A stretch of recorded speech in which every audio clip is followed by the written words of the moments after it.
wato shi fa wannan arzikin da kake nema ba komai bane idan ka san sirrinsa. Wannan sirrin da zan bayar billahi lazim la ilaha illahu in kai kafi kowa talauci a duniya, idan kai wannan sirrin sai kaga buɗi da baka taba zato a cikin rayuwarka.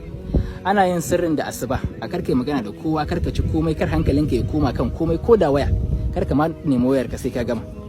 Yawa sai a kalli gabas, sai a karanta sabbi har karshen ta kafa 3, amma fa idan ka rufe za ka kalli gabas, sai ka rufe idanunka, sai ka karanta sabbi ido rufe a tsaye, amma ido rufe a tsaye kafa 3. Kana gama sai ka bude idanunka, sai ka zauna.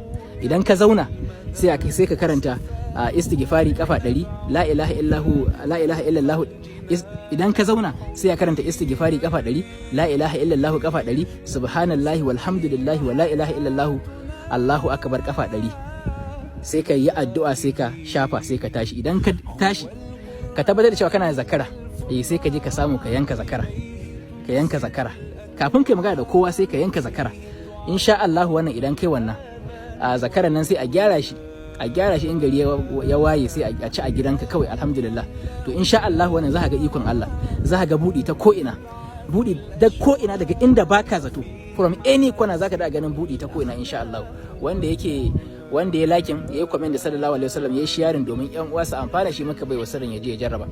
Wanda yake buƙatar sanin taurarin sa, burujin sa, ranar sa'ar sa, ina ya fito na zai je a rayuwa, ya gaggauta ɗaukar lambar ofishi na a bayo, zan taimaka masa da zarar na san sunan mahaifiyarsa. Allah ya bar mu san manzo Allah sallallahu alaihi wasallam.